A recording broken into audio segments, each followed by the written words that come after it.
Pastor Luiz.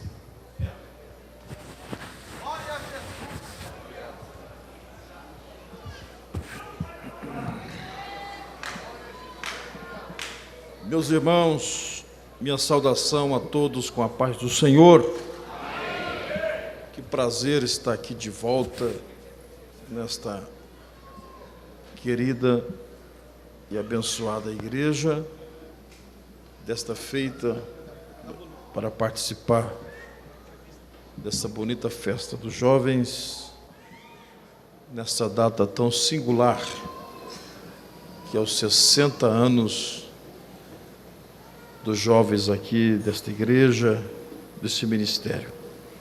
Louvar a Deus pela vida do pastor presidente da igreja, pastor Tarcísio, vice-presidente, pastor Sérgio, pastor Alessandro, o líder dos jovens, que formulou o convite para estarmos aqui, e que para nós é uma alegria. Registro nossa gratidão por lembrar do nosso nome, para participar com vocês aqui dessa bonita festa. 60 anos, como eu disse, é uma data muito bonita. Feliz em ver o Ronaldo aqui também. Deus abençoe o Ronaldo. Reencontrá-lo aqui. 60 anos é uma vida. Quantos já passaram por esse departamento, né? Quantos regentes, líderes, jovens que têm feito acontecer a história dos 60 anos da MUPADESP, né? Parabéns. Quando vocês começaram a fazer festa, eu nasci depois de 15 anos, né? E Deus marcou para mim vir nos 60 anos, né? Prazer estar aqui.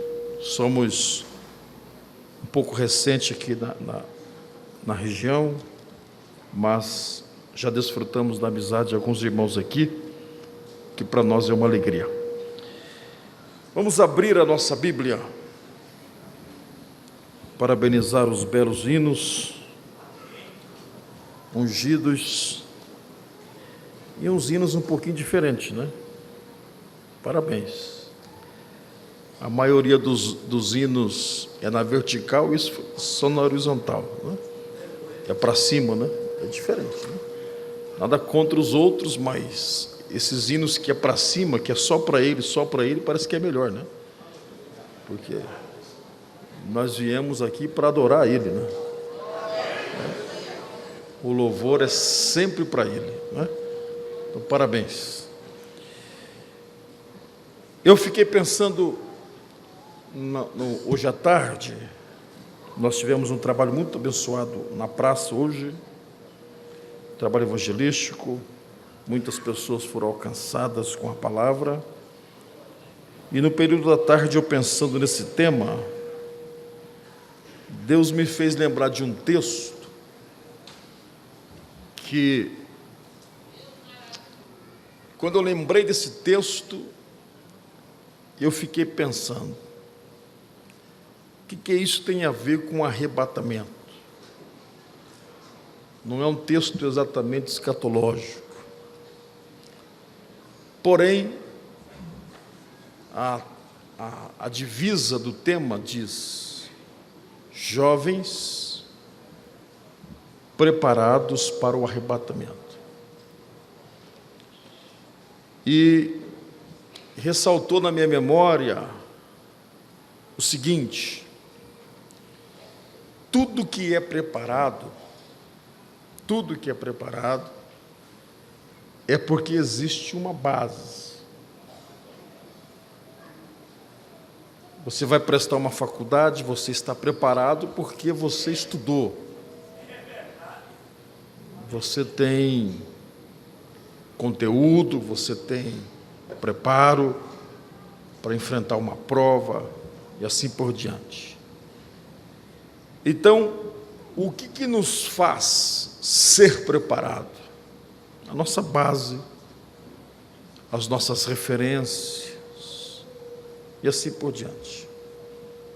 Então, aí o texto ressaltou nos meus olhos que existem algumas bases nesse texto, nesse versículo que eu vou ler, algumas bases fundamentais para aqueles que serão arrebatados.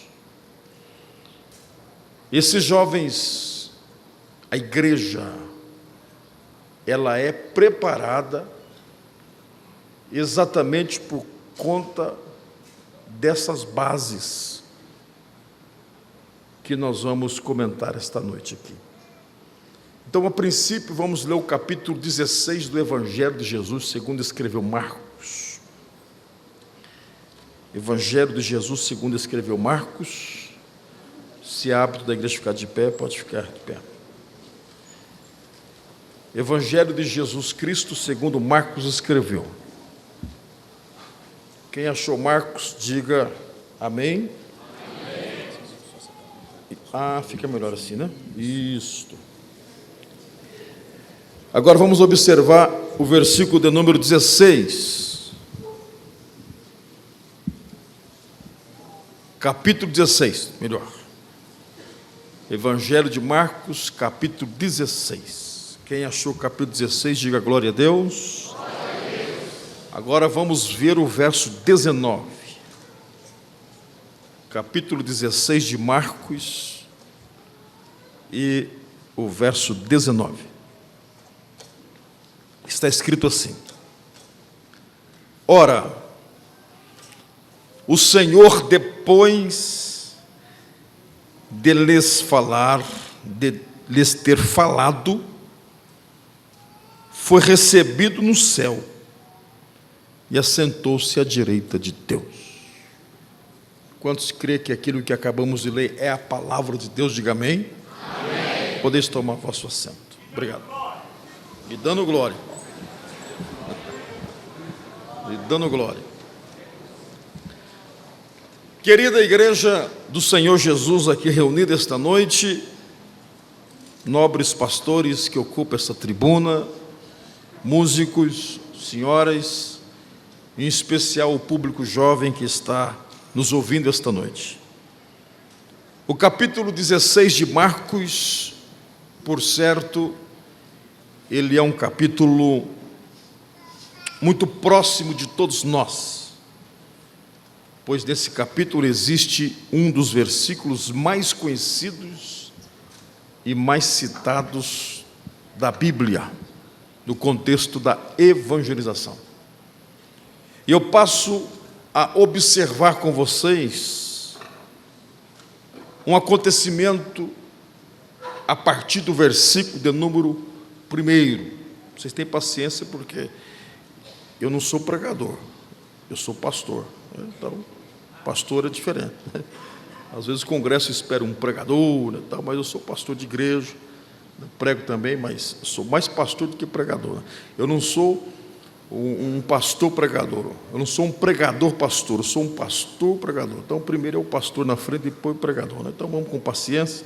Inclusive, acho que é o primeiro domingo que eu saio da igreja para atender os irmãos, uma data muito especial, 60 anos. Eu não atendo nenhum trabalho no domingo, a não ser o Belém, que é a nossa igreja, mas no domingo a gente está no culto da família, da nossa igreja. Mas hoje, o irmão que me ligou falou dessa data tão especial, e eu fiquei feliz de fazer parte dos 60 anos de vocês. Meus parabéns. Então, vocês vão ouvir um pastor e não um pregador. Vamos lá. Então, acontecem algumas coisas bastante interessantes aqui. O versículo de número 1 diz assim: e passado o sábado,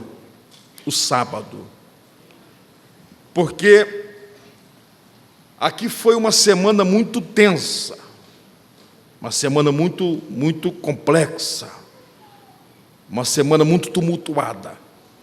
Julgamento de Jesus, condenação, sistema Pilatos, Anás, Caifás, toda aquela corja que Jesus encontrou aqui, aquela política suja que Jesus encontrou quando ele esteve aqui, que condenou Jesus, depois dele passar por todo esse processo de condenação, de julgamentos, ele vai para a cruz na sexta-feira. Aí Jesus então morre na sexta-feira, e algumas mulheres, pelo fato delas de ser peculiar da mulher ser muito cuidadosa, detalhista, essas mulheres ficaram acompanhando o que faria com o corpo de Jesus. Inclusive, quando as pessoas saíam da cruz, eles eram verificados se havia vida na pessoa. E quando a pessoa ainda estava viva, eles quebravam os ossos das pessoas, para as pessoas morrerem. Quando chegou em Jesus, não precisou nada disso, porque Davi profetizou que nenhum dos seus ossos seriam quebrados. Então Jesus estava literalmente morto. E José de Arimateia pede o corpo de Jesus e vai sepultar o corpo de Jesus. E essas mulheres estão à distância, vendo o que faria com o corpo de Jesus. E o que faz com o corpo de Jesus? Jesus é sepultado, é colocado aquela famosa pedra enorme, pesada, na porta do túmulo de Jesus, é colocado o selo do César, o selo do imperador, inviolável. Ninguém poderia mexer naquela pedra, ninguém poderia mexer naquele selo, uma pedra irremovível, ninguém podia mexer na pedra. E as mulheres, então, acompanhando tudo isso.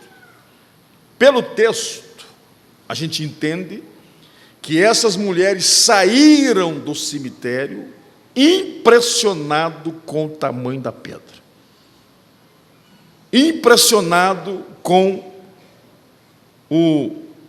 a dimensão daquela pedra no túmulo de Jesus. No sábado não podia se fazer nada, por isso que a expressão bíblica diz, e passado o sábado, que não podia se fazer nada naquele dia. O que as mulheres fazem? Elas reúnem um grupo. Você já ouviu falar de grupo de visita? Isso é muito coisa de ciclo de oração. Já ouviu falar essas coisas? Tem um grupinho de irmã que visita, que vai ali. Isso é antigo. Isso aconteceu lá no tempo de Jesus. Reuniu um grupo de mulheres, e dificilmente um grupo de mulheres não tem pelo menos uma Maria no meio, né? Dificilmente. Então reúne-se o grupo das Marias, Maria Madalena, Salomé, outra Maria, Maria mãe de Tiago. Elas se reuniram. Olha o cuidado dessas mulheres, olha o cuidado. Elas compram aromas para ungir o corpo de Jesus. Há um investimento da parte delas. Elas compram aromas e se programam da seguinte forma. Eu não sei se na época tinha um WhatsApp, acho que não tinha, né? Então, porque tudo hoje é um grupo de WhatsApp. Aqui também é assim, tudo é um grupo. Tudo vai falar, vamos o grupo que vai cuidar do uniforme, grupo de quem cuida do uniforme. Os metais, grupo só dos metais, grupo só dos reagentes. O grupo do WhatsApp ficou tão santo na igreja, tão santo, que se alguém sair da igreja, o irmão saiu da igreja, a gente fala assim, isso é normal, as pessoas vão e vêm, normal sair. Mas se aparecer lá no grupo, fulano saiu do grupo, virou a guerra. Não é assim? Viram, meu Deus, o que aconteceu que o irmão saiu do grupo dos obreiros? Já todo mundo imagina que teve uma briga, né? Mas, muito bem, isso é coisa de igreja. Como não tinha grupo de WhatsApp, com certeza na época, elas se reuniram e programaram, olha, amanhã cedo, bem cedo, antes do sol nascer, a gente vai levantar, vamos nos encontrar na casa da Maria, e vamos lá, no sepulcro de Jesus, ungir o corpo de Jesus. É bonito a dedicação dessas mulheres, é bonito a dedicação delas, de levantar de manhã para ir ao túmulo de Jesus. É louvável, é louvável. Elas tiveram todos os cuidados de ver aonde Jesus ia ser sepultado. Elas tiveram o cuidado de comprar aromas. Elas tiveram o cuidado de se programar para levantar de manhãzinha e ir ao túmulo de Jesus. É bonito isso. Porém, devo dizer que toda essa devoção de levantar cedo, todo esse cuidado de comprar aromas, todo esse cuidado de ir ao túmulo de Jesus, totalmente desnecessário. Desnecessário por quê? Por causa do propósito. Porque o que define a nossa estada em um lugar é o propósito. Porque a gente pode fazer tudo, pôs a cor do uniforme certo, penteou o cabelo, ensaiou, veio. Mas qual propósito te trouxe aqui? O que você veio fazer aqui? Cumprir só os protocolos, chegar no horário certo, correto, colocar o uniforme correto, sentar no lugar determinado, soprano, contralto, aquela separação que eu percebi que tem aí, ótimo, bonito, não é? Obreiros no seu lugar, cada um no seu devido lugar. Dentro de uma organização está correto. Dentro de uma organização, essas mulheres fantásticas, dentro do contexto delas, elas organizaram tudo certo. Mas o propósito da organização, totalmente desnecessário. Por quê? Preste bem atenção. Quando o nosso propósito não é o propósito correto, a gente se preocupa com coisas desnecessárias. A gente perde tempo com coisas desnecessárias. Por quê? Porque o propósito está errado. Quando o propósito não está certo, as demais coisas também não dão certo. Explico. Quando ela sai rumo ao túmulo de Jesus, qual era a preocupação delas? A pedra que elas viram colocar no túmulo. Então, no versículo de número 3, diz assim: e dizia umas às outras: quem vai revolver a pedra do sepulcro?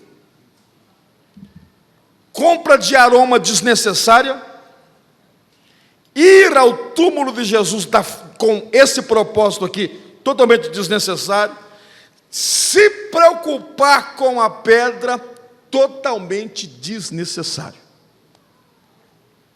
Então agora elas estão ocupando a mente dela com coisas desnecessárias. Elas estão preocupadas com coisas que nem vai existir. Elas estão gastando preocupação totalmente à toa. E quando elas estão indo no caminho, de longe, elas avistam exatamente aquilo que era uma preocupação. Percebe que aqui não tem preocupação com o corpo de Jesus. A preocupação é com a pedra. Aí, ao longe, versículo 4 diz assim: olhando, viram que a pedra estava revolvida, e era muito grande. Quando elas percebem que a pedra está revolvida, elas entram no túmulo, verso 5, entrando no sepulcro, viram um jovem assentado à direita, vestido de uma roupa comprida, branca, e ficaram espantadas. É o segundo espanto delas aqui. Primeiro espanto, a pedra não está lá. está fora do lugar. Segundo, dentro do sepulcro, sentado à direita, tem um ser de branco e começa a conversar com elas. E a conversa do anjo é a seguinte: porém, lhes diz, não vos assusteis. Na fala do anjo, você vai entender porque eu falei do desnecessário. Porque o anjo fala assim: não vos assusteis. Aqui, o anjo chama a atenção delas, porque viu nelas o espanto, o susto, o medo, o pavor, o ponto de interrogação. Aí o anjo fala assim: vocês estão buscando quem aqui? Aí o anjo dá algumas dicas. Vocês estão buscando Jesus, aquele de Nazaré, o Nazareno, que foi crucificado na sexta-feira? É esse que vocês vêm buscar? O Jesus, o Nazareno, o crucificado? 3 coisas. Olha como o anjo diz: já ressuscitou.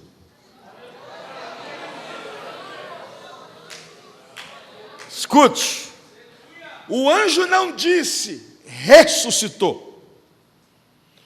O anjo disse já. Este já, o anjo está falando assim: o propósito de vocês estão errado. Porque se vocês veem ungir um defunto, que não tem defunto. Se por acaso vocês vêm buscar o Jesus Nazareno, o crucificado, ele já. Quando diz já ressuscitou, o anjo está falando assim: vocês esqueceram do mais importante. Vocês esqueceram que ele disse que iria ressuscitar. Aí esse já ressuscitou, o anjo está dizendo o seguinte: a ressurreição dele não foi um acidente. A ressurreição dele não foi por acaso. Assim como o seu nascimento e também a sua morte não foi um acaso. Quanto menos a sua ressurreição. O anjo está dizendo assim: já estava programado. E vocês deveriam lembrar-se disso. E vocês deveriam não esquecer disso. Que ele já ressuscitou. O anjo está dizendo o seguinte: aqui eu começo a destacar a base que sustenta o nosso preparo. Por que que nós estamos preparados para o arrebatamento? Aqui está o fundamento. Todo preparo tem que ter um fundamento. Se fulano é preparado em alguma coisa, existe uma razão. Existe um fundamento. Ele estudou para isso, ele se formou para isso. Ali está a razão do preparo dele. Por isso ele é preparado. E o primeiro alicerce da igreja, o primeiro alicerce dos jovens está preparado, está aqui. Por que eu digo que está aqui? Porque nenhuma outra mensagem da Bíblia, nenhuma. Você pode gostar da escatologia, você pode gostar dos profetas, você pode gostar das biografias, você pode gostar de falar sobre os personagens da Bíblia, dos discípulos, dos apóstolos, mas eu devo lhe dizer uma coisa: Se Jesus não tivesse ressuscitado, esquece tudo o resto. Esquece. Quem ia ter coragem de falar de céu se Jesus tivesse morto? Quem que ia acreditar que um pedaço de pão feito da padaria, um suco lá do mercado, tem um significado tão extraordinário se ele tivesse morto? Arrebatamento fala de esperança. Como a gente ia acreditar numa história dessa? Faz 60 anos que se prega nisso, só no contexto da mocidade. São mais de 100 anos que se prega isso, só na Assembleia de Deus. Só eu escuto isso há 45 anos. E como acreditar numa história dessa? Isso ainda está vivo em nós.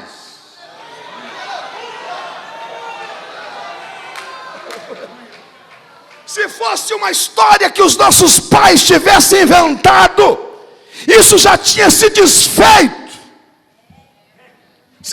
A ressurreição de Jesus não é uma revelação de ninguém. Ninguém sentiu, ninguém arrepiou, ninguém profetizou, ninguém sonhou. Não! Ressurreição de Cristo é um fato consumado.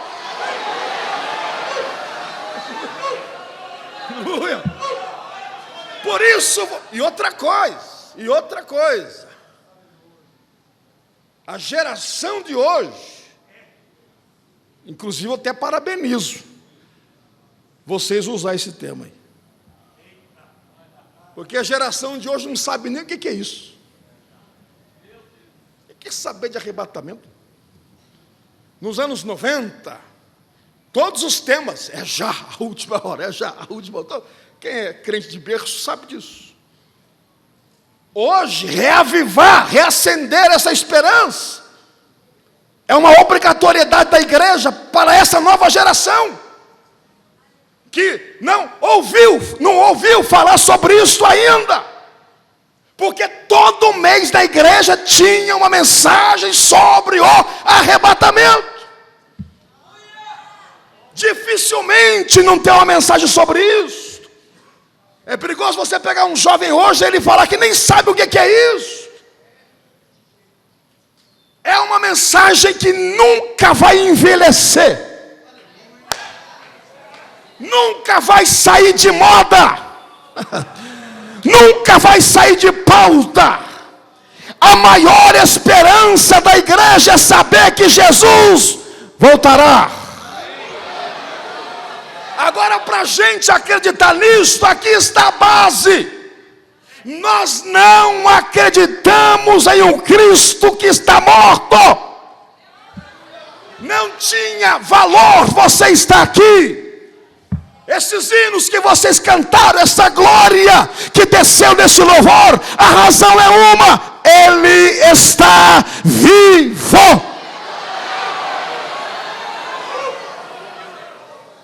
E Paulo confirma esse pensamento quando ele diz o seguinte: ora, se Cristo não tivesse ressuscitado, nós seríamos os mais miseráveis dos homens.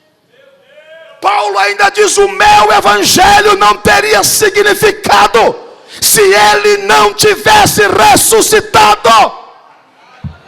Paulo está dizendo: a base do evangelho, a base da fé, é olhar para o túmulo e saber que ele está vazio. Aí Paulo dá o grito de vitória: mas agora Cristo ressuscitou dos mortos e tornou-se a primícia dos que dormem. Jesus Cristo está vivo. Jesus Cristo está vivo. Esta é a base da nossa fé. Ele está vivo. Porque como que você ia acreditar na volta de um defunto? Ele está vivo. Aleluia. A morte não foi um acidente. Não foi o falso do Judas que matou Jesus. Não foi o cínico Pilatos que matou Jesus. Não foi o corrupto sistema de Roma que matou Jesus. Eles pensam que foram eles. E digo uma outra coisa: não foi nem a morte que matou Jesus.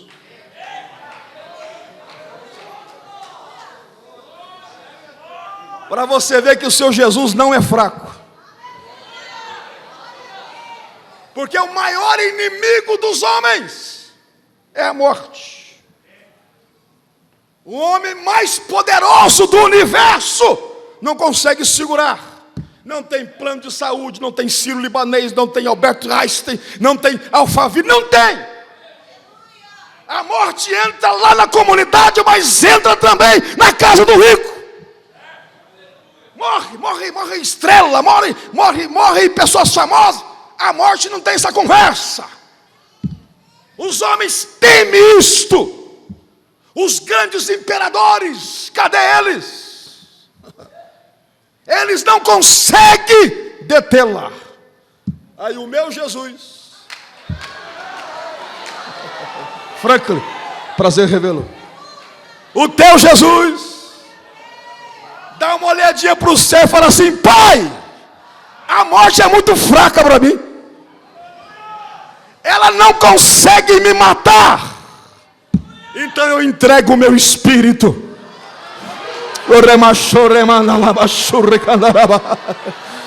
E é o terceiro dia, na noite escura da madrugada, na madrugada escura do terceiro dia, não tem pedra, não tem selo de César, não tem inferno, não tem demônio, não tem sistema. O assunto é ressuscitar e edificar a minha igreja. Glória a Deus.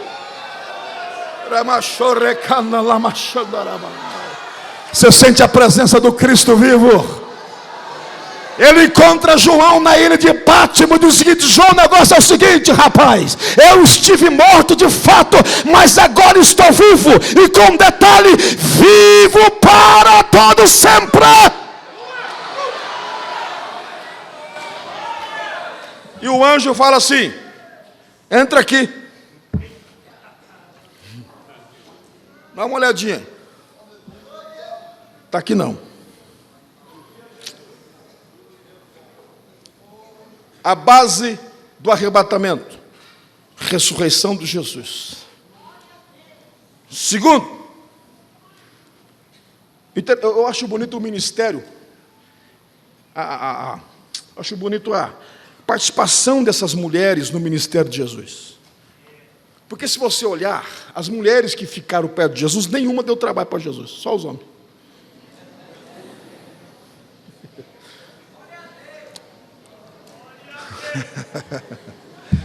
Irmãs, vocês são privilegiadas. Jesus, quando ressuscitou, fez questão de aparecer primeiro para quem?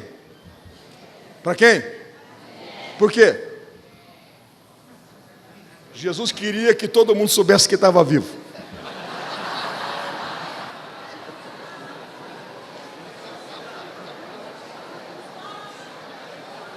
Olha como Jesus é esperto. Não é nada do que vocês pensaram. É que a mulher tem mais disponibilidade de passar informação. Mas olha a missão. Jovens que crêem no arrebatamento, primeiro tem que acreditar que o seu Cristo está vivo. E não tem que ter vergonha de falar isso. Tem que proclamar isso. E depois, olha a missão, verso 7. Ide, diga lá para eles, os obreiros dele, diretoria dele, os homens que andou sim com ele. Cadê? Sumiu todo mundo. Sumiu tudo. Mas diga para os discípulos, inclusive, inclui o Pedro lá.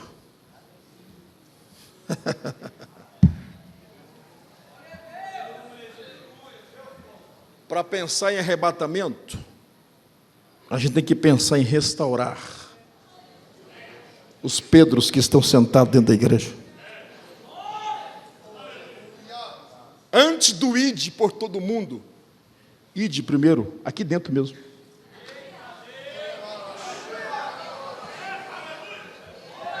Antes de restaurar lá na África, na Bolívia, não sei aonde, que não tem nada contra, ótimo. Antes de ir lá na Cracolândia, olha aqui dentro, se não tem alguém precisando. Aí a gente quer buscar longe, até porque é marketing, né? Tem um lado do marketing também. Dizer que foi lá não sei aonde. Mas, e o que está perto? A gente não valoriza os que estão perto. Inclusive, quem quer arrumar namorado longe, está sentado do teu lado, está preparado, você não percebeu ainda. Não percebeu. Porque tudo para nós tem que ser de longe. Então, aqui, a mensagem começa assim: tem que restaurar os que estão dentro de casa. Deixa eu dizer uma coisa para você que jovem. Tem Pedro aqui hoje. Sabe quem é o Pedro? Achar que está tudo acabado. Você não tem noção. Você não tem noção. O tamanho do plano que Deus tem na sua vida, Pedro. Você não tem noção. Ah, mas o número 3 me traumatiza. Pedro não podia ouvir falar do número 3. Mexia, ficava depressivo, ficava todo oprimido. Sabe onde Deus trabalha? Deus gosta de trabalhar exatamente nas nossas piores frustrações.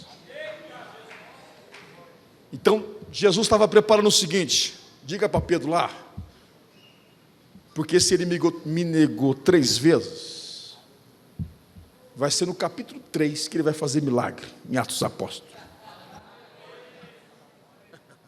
E ele vai pregar a mensagem que vai ganhar 3.000 almas. Deus vai reverter a sua frustração em vitória. Eu profetizo a palavra para o seu coração esta noite. Se você quer, levante a mão para o céu. Se você quer de fato, levante as 2 mãos para o céu.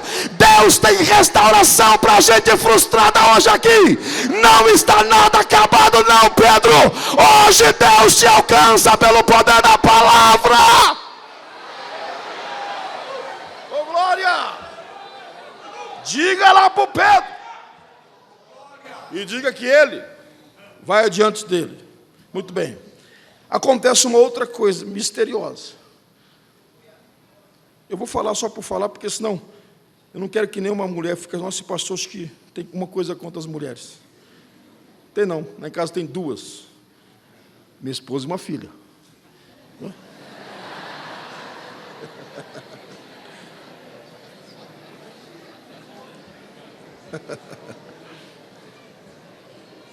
Olha, presta atenção.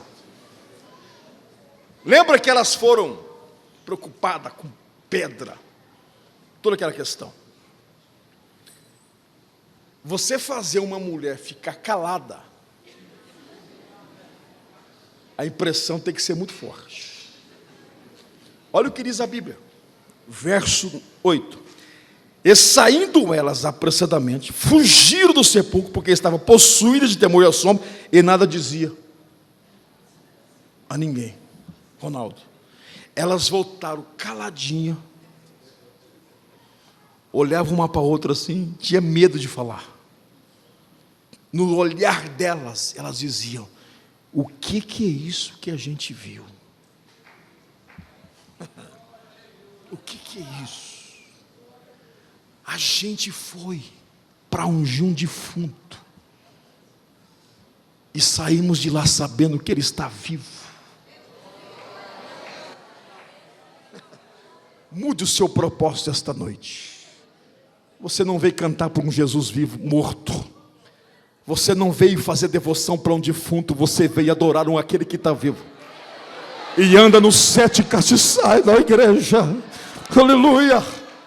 Elas voltam caladas, possuídas de medo. Vou pular para o verso 10. E partindo ela, anunciou aqueles que têm.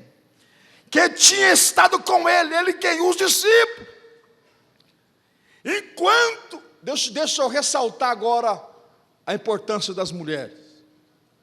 Enquanto as mulheres levantam cedo, vai no sepulcro, os homens estão onde?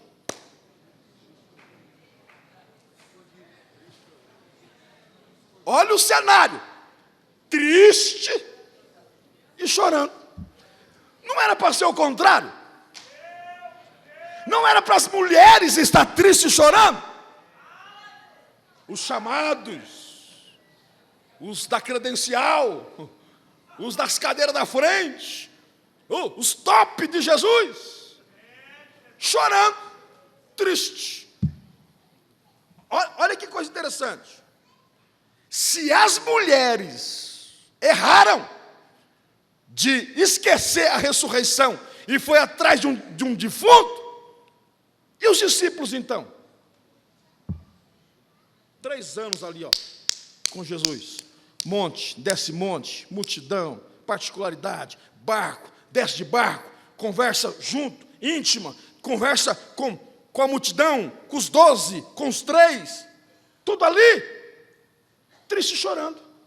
Era para esses homens estar esperando o 3º dia. Tem gente que está chorando à toa, triste com coisa que nunca vai acontecer, sofrendo por antecipação. E o diabo se aproveita disso, faz você ficar pelos cantos, trancado e chorando. Sai desse choro esta noite, saia dessa tristeza esta noite. O seu Jesus está vivo. Aleluia. Triste, chorando. Mas vamos dar um desconto. Olha para você que o cenário vai ficando pior aqui. Vamos dar um desconto, pastores, que os discípulos esqueceram da ressurreição. Até porque de sexta para domingo dá para esquecer, né? É muito tempo, né? Aí, verso 11. Aqui fica pior. Porque no verso 11, ouvindo eles que Jesus vivia e que tinha sido visto por ela,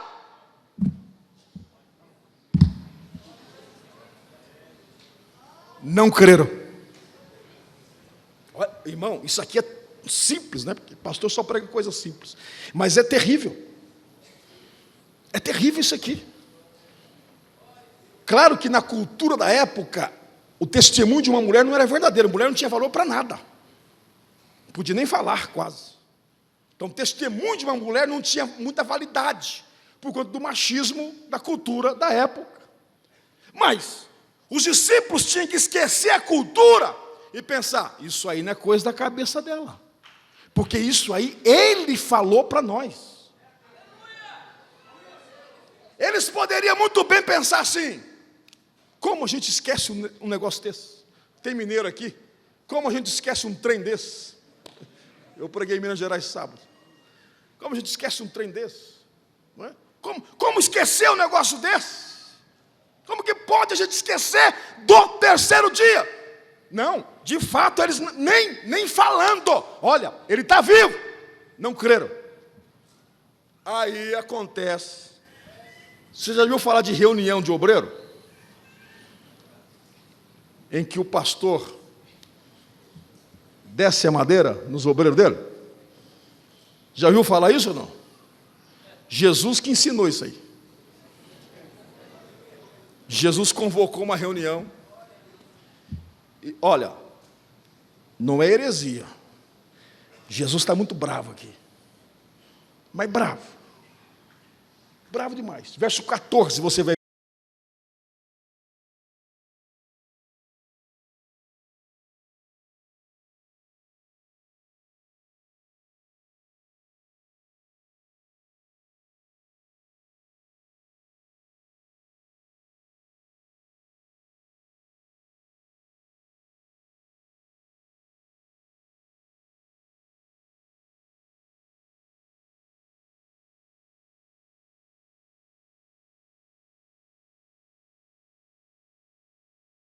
São os incrédulos, a gente entende.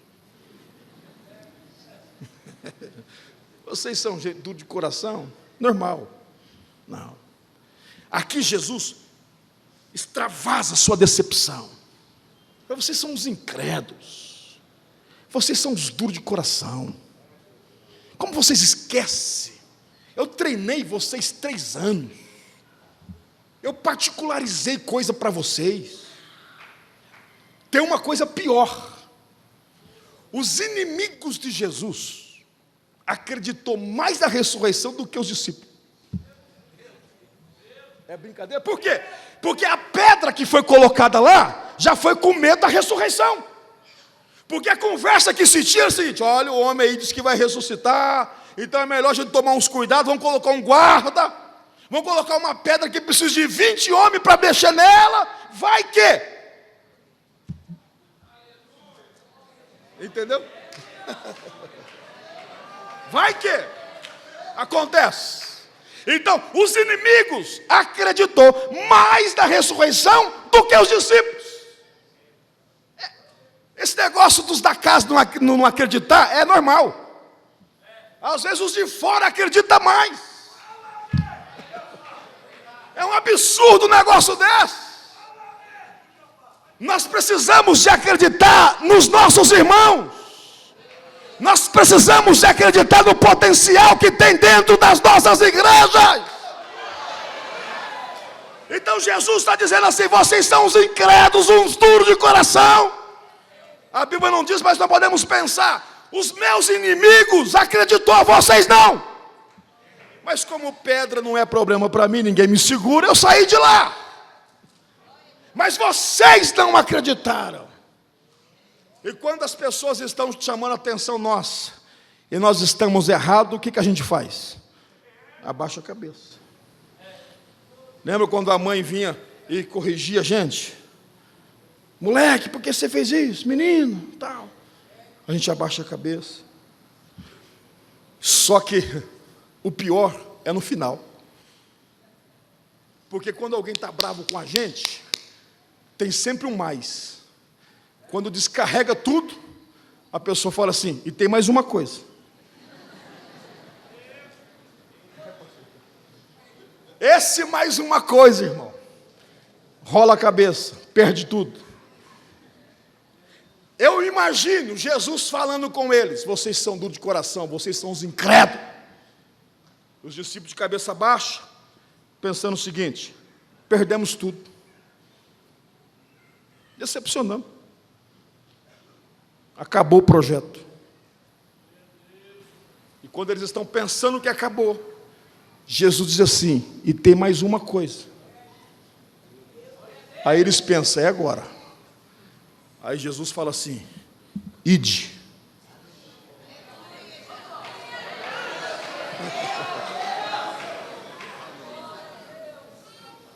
Eles erguem a cabeça: ide por todo mundo e pregai o meu evangelho. Aqui Jesus está, olha que coisa linda. Aqui Jesus está dizendo o seguinte: vocês me frustraram, mas não anula o meu plano. Vocês me decepcionaram, mas não anula os meus projetos. Eu não desci da cruz à toa. Eu não morri para fazer espetáculo. Eu não investi em vocês para perder tempo. Vocês tiveram esse momento de incredulidade, mas uma coisa eu digo: o projeto continua de pé. A missão continua. Vocês vão pregar por todo mundo. E falou o seguinte: vai pregar. Vocês não vão pregar o que vocês arrepiam, não. Não, esse negócio de arrepio aí é coisa de frio e tá. Vão pregar o que vocês achou. Não, eu acho. Porque hoje todo mundo acha. Hoje na internet tem tudo. Ah, mas eu estou pensando que agora tem que ser assim. Não, a partir de agora é assim. Não, irmão, não é o que eu acho, não é o que eu penso, não é o que eu arrepio. Não. Jesus está dizendo o seguinte: vocês não vão pregar o que vocês pensam. Vocês não vão pregar o que vocês acham. Vocês vão pregar o meu evangelho. Nós não precisamos de outra coisa. A igreja não precisa de outra coisa a não ser o evangelho de Jesus Cristo, que é poder de Deus para transformar as pessoas. Prego o meu evangelho, sem acepção de ninguém, a toda criatura. Prego. Aí eu começo a destacar aqui algumas coisas de jovens preparados para o arrebatamento. Jovens preparados para o arrebatamento tem uma coisa interessante. E é bem cara de jovem o que eu vou falar aqui. Porque Jesus que lançou o Instagram, vocês não sabem. Quem inventou o Instagram foi Jesus. Inclusive me segue lá, quem quiser. O Instagram, eu estou falando para um público jovem, sabe disso. Eu não entendo muito essas coisas, mas a gente tem que aprender, né? O Instagram, dizem que tem algumas coisas importantes no Instagram. Se eu estiver errado, vocês se levantam e falam: pastor, o senhor está por fora. É interessante a quantidade de seguidor. Concorda ou não? Sim ou não? Primeira coisa que a pessoa fala: olha, quantos seguem tal pessoa? Né? Hoje vai aumentar meus seguidores depois desse culto aqui. Aí depois, quem te segue? Não é? No mundo dos famosos, fulano deixou de seguir fulano. Isso já é uma confusão danada. É muito importante quem segue e deixa de seguir esse negócio. Só que eu vou te falar uma coisa para você. O Instagram de Jesus é diferenciado. Não é celebridade que vai te seguir. Não são essas personalidades que passam, efêmeras, que vai te seguir. Quem está preparado para o arrebatamento são sinais que seguem ele. Estes sinais seguirão. Olha aí. Seguirão. Vão te seguir. E como que você sabe que uma pessoa está preparada? Quando ela tem autoridade. Então Jesus diz o seguinte: esses sinais seguirão aos que crerem. Aí Jesus fala assim: em meu nome. Eu vou dar autoridade do meu nome. Sabe aquela emoção da mulher que fica quando o marido fala assim: toque o cartão, vai lá, aquele pretinho lá, vai lá, gasta lá. Sabe aquela emoção que alguém te dá algum privilégio de alguma coisa? Mas isso tem limites. A autoridade do nome de Jesus é no mundo espiritual. Deixa eu dizer uma coisa para você. A partir de hoje o diabo vai ter medo de você. Olha o que diz aqui: estes sinais seguirão aos que crerem em meu nome. Eu estou dando o poder do meu nome para essas pessoas. Não existe jovem despreparado aqui, porque você tem autoridade do nome de Jesus. Em meu nome. E o que você vai fazer com esse nome? Vocês vão expulsar demônios. O mundo espiritual será atingido através de vocês. Quando vocês cantaram aqui, foi muito bonito.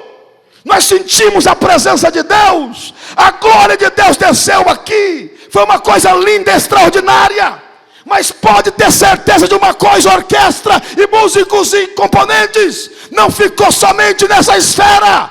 A autoridade desse louvor mexe no mundo espiritual. Só a igreja tem esse poder. Só quem vai para o céu tem essa autoridade. A autoridade do nome de Jesus está sobre a sua vida. A autoridade do nome de Jesus está sobre nós. Em meu nome.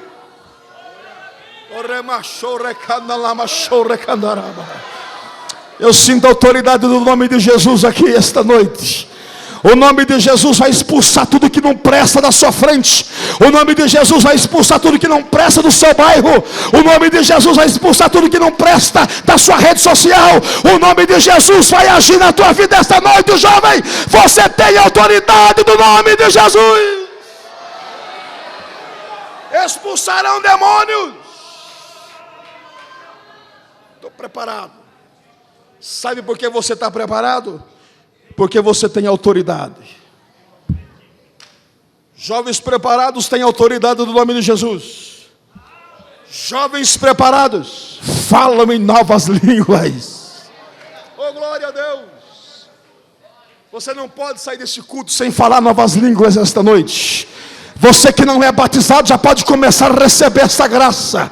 Você que é batizado, você tem que se edificar esta noite com línguas estranhas. Quantos crentes estão aqui dispostos a ser renovados pelo Espírito Santo de Deus? Esta noite, o Espírito de Deus te renova esta noite. Eu quero que você jogue esta mão para cima e dê seu brado de glória a Deus. Deus vai te renovar hoje aqui. Jovens preparados têm autoridade do nome de Jesus. Jovens preparados têm influência no mundo espiritual. Os demônios têm medo dele. E também falam em outras línguas. Agora, olha o tamanho do seu preparo. Até a serpente vai ter medo de você. Serpente é o símbolo de tudo aquilo que não presta. Mas a autoridade vai ser tão grande que você vai lidar com dois tipos de situação. Primeiro, pegarão nas serpentes. A autoridade é tão grande que você não vai ter mais medo dela.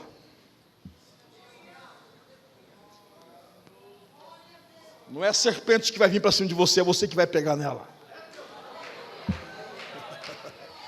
Você sai revestido de autoridade, que você não vai ter mais medo daquele demônio que te persegue no serviço, na faculdade, da rua. Você não vai baixar mais a cabeça para aquela serpente que te persegue.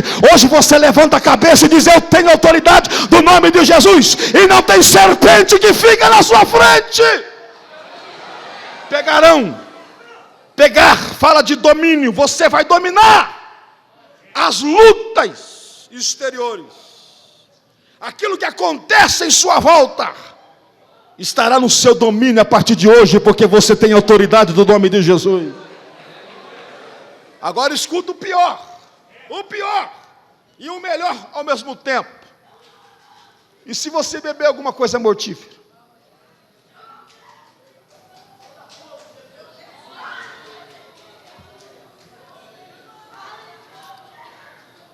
Sabe o que é isso? Eu quero profetizar livramento de Deus hoje aqui. Sabe por quê? Se beber alguma coisa mortífera, não é que você foi lá, pegou um veneno e bebeu. Não. Coisas armadas. Você não sabia, mas era mortífero. Você saiu da mesa, linguagem figurada. Alguém foi lá, colocou um veneninho lá, para você beber. Alguém armou lá, no serviço. Uma conversinha foi lá e armou uma situação. Você não está nem sabendo.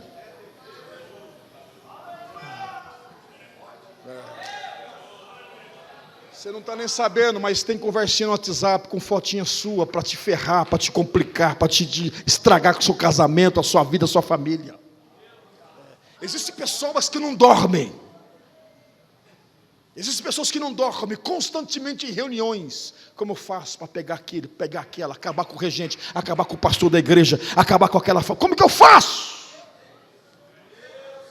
E vive de uma forma desenfreada, buscando coisas mortíferas para acabar com a sua vida, para acabar com o seu ministério. Aí sopra a conversa, joga a fofoca e fica nas pizzarias, nas churrascarias, nos gabinetes, nos infernos que tem por aí, só esperando. Daqui a pouco a notícia ruim chega.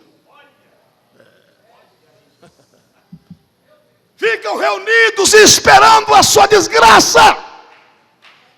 Isso num ambiente de empresa, isso num ambiente de família, isso até num ambiente de igreja.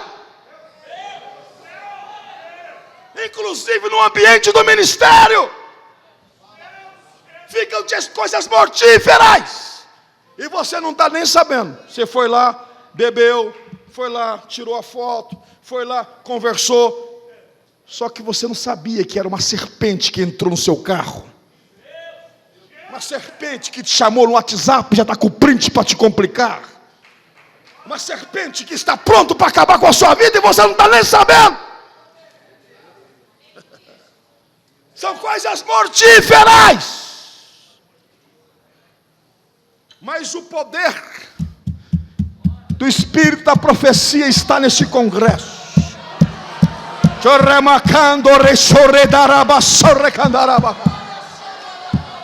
Eu quero ver alguma coisa mortífera ter poder na sua vida a partir desta noite. Deus já está entrando em guerra por pessoas aqui. Deus está destruindo coisas nos bastidores aqui. Deus está dando livramento esta noite. Quem recebe da glória, quem recebe da glória.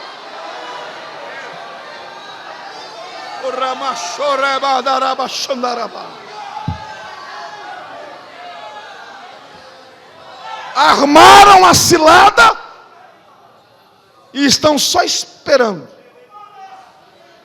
Mas esqueceram que você está preparado.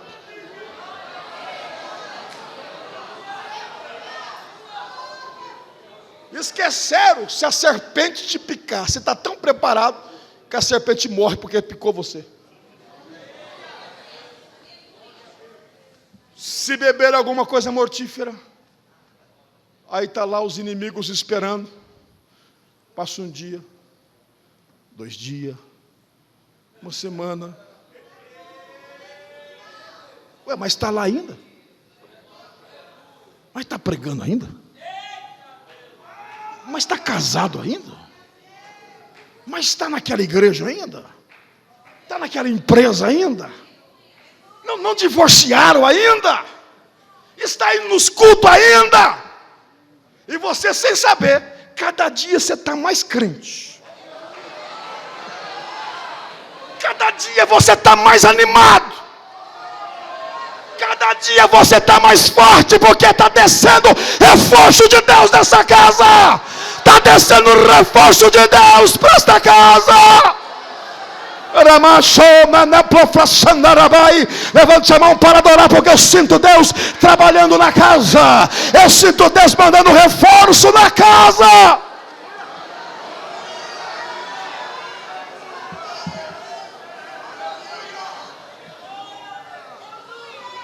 A serpente vem e pica a mão do Paulo.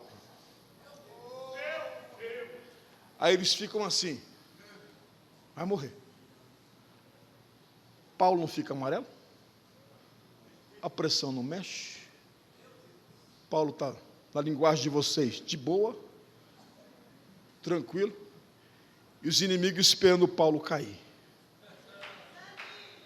E Paulo cada dia mais forte.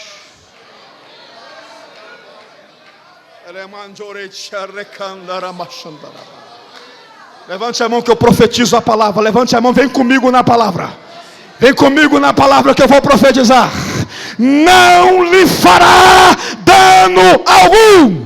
Jovens da Mupadesp, não lhe fará dano algum. Pastores que estão no altar, não lhe fará dano algum.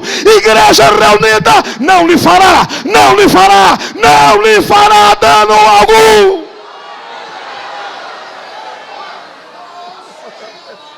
Derrama churra e da lava.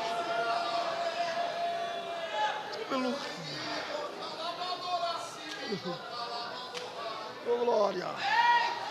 Oh, glória. Deus está agindo aqui. Deus está agindo na casa.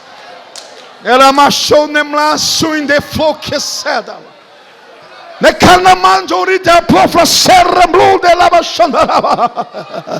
Receba de Deus a autoridade da palavra, jovem. Receba de Deus a autoridade da palavra. Nada te arranca da onde Deus te colocou. Nada te arranca aquilo que Deus te deu. O diabo não vai conseguir matar os teus sonhos e os teus projetos, porque você está revestido da autoridade do Pai.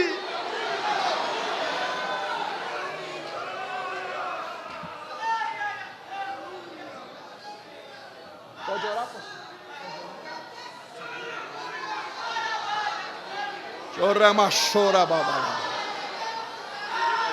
Oh, glória a Deus, vai marcar esses 60 anos com milagre.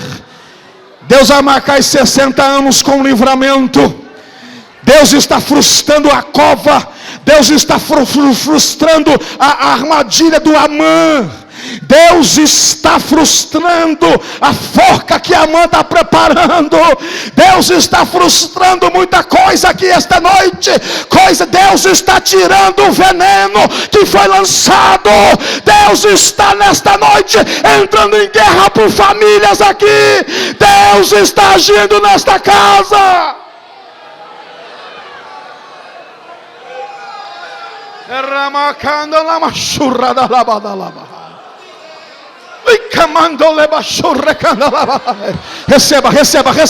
Receba de Deus a palavra, receba de Deus o Espírito Santo, receba de Deus a autoridade, receba de Deus o renovo do céu.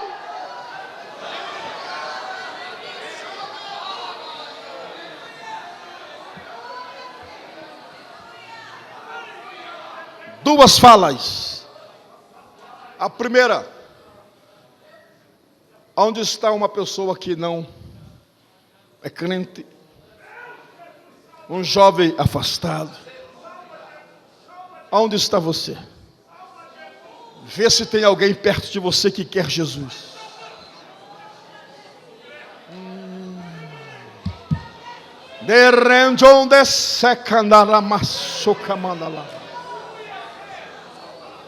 Oh, aleluia.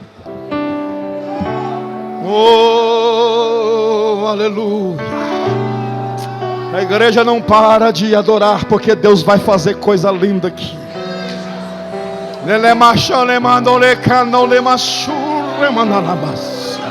Enche essa casa de glória, enche essa casa de glória. Aleluia.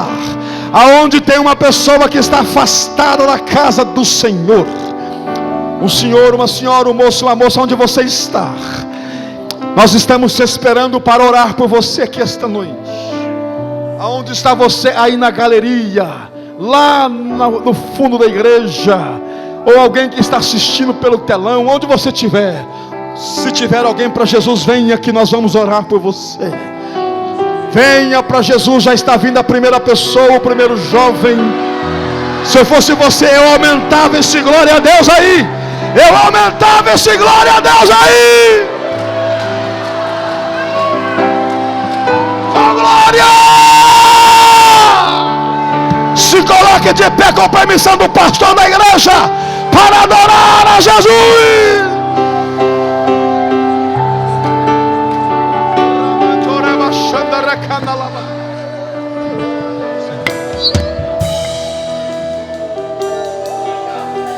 Aonde está a segunda pessoa para Jesus? Aonde está a segunda pessoa para Jesus? Oh, glória a Deus. Vai adorando, irmão. Aumenta o seu glória a Deus, que as cadeias quebram, que as correntes quebram. Vem correndo. Você que está aí no telão, você que está na galeria, desce. Você que está na nave da igreja, vem correndo para frente, que Jesus está te esperando esta noite. Tem salvação de Deus para a sua vida. Jovens preparados, acredita que Jesus está vivo. Jovens preparados, têm autoridade no nome de Jesus. Jovens preparados, fala línguas estranhas. Jovens preparados, vence as coisas mortíferas. Aonde é que você está? Vem correndo para Jesus.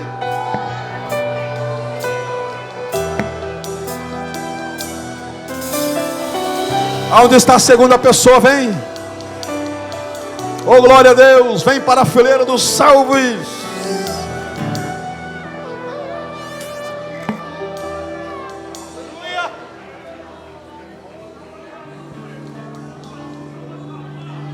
O versículo que eu li, para fechar a mensagem, o versículo diz que o Senhor, depois de ter falado, foi recebido no céu, para onde nós estamos indo. Mas o 20 diz o seguinte: e eles, os discípulos, pregou por todas as partes. E o versículo diz assim: cooperando com eles o Senhor. Ele subiu, mas cooperou com ele. Se ele subiu, como ele estava com os discípulos? Se ele foi embora,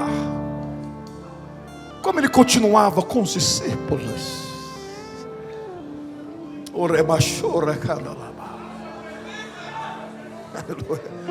Nós estamos preparados, porque conosco está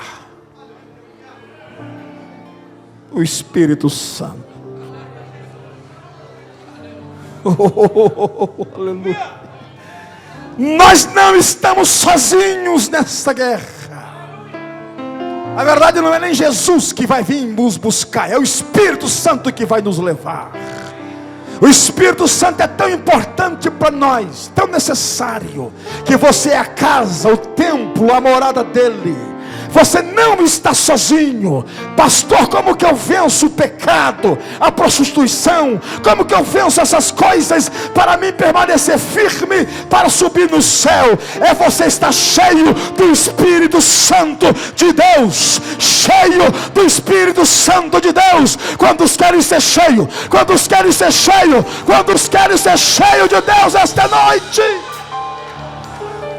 Então nós vamos orar. Nós vamos orar, mas eu preciso que você me ajude, pois a Bíblia diz assim: colocarão as mãos sobre os enfermos e os curarão. Será que você pode pegar na mão desse irmão que está ao seu lado aí? Você pode pegar na mão dele. Oh, Ramacalachore da Lavra Façandara.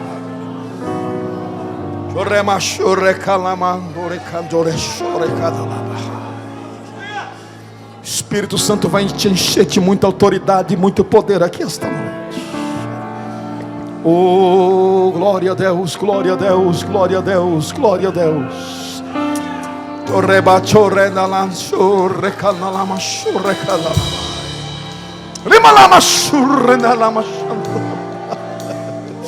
Isso, com a mão dada com o seu companheiro aí. Diga para ele: nós estamos preparados. Diga para ele: nós estamos preparados. Nós estamos preparados. Nós estamos preparados.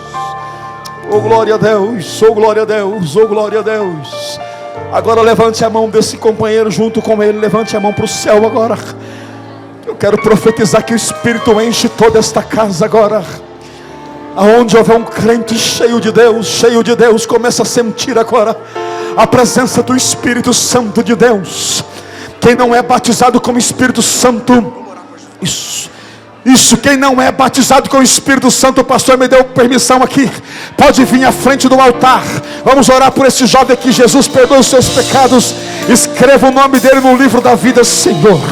Faça com que este moço permaneça firme, Senhor Jesus, nos teus caminhos. Agora eu quero aqui à frente todos os jovens que não são batizados com o Espírito Santo, e os que são, que querem ser cheios. Venha, jovens que querem ser cheios de Deus, jovens que querem ser cheios de Deus, vem para frente agora. Vem para frente agora, que Deus vai encher esta casa. Vem para frente para ser cheio de Deus agora. Corre para frente do altar. Corre para frente do altar. Os que não são batizados com o Espírito Santo, os jovens que querem ser cheios de Deus esta noite, os jovens que querem receber mais da unção do Espírito Santo, venha, venha, venha para frente receber de Deus. mas ao terceiro dia reviveu. Ele está Vivo, Ele está vivo. vivo, vivo. O filho de Davi, autor da minha fé, estrela da manhã, homem Ó, glória! cabeça da igreja, conselheiro fiel. Enche essa casa de glória, Jesus! Começa a batizar com o Espírito Santo e com fogo agora! Amado Senhor, Ó, glória!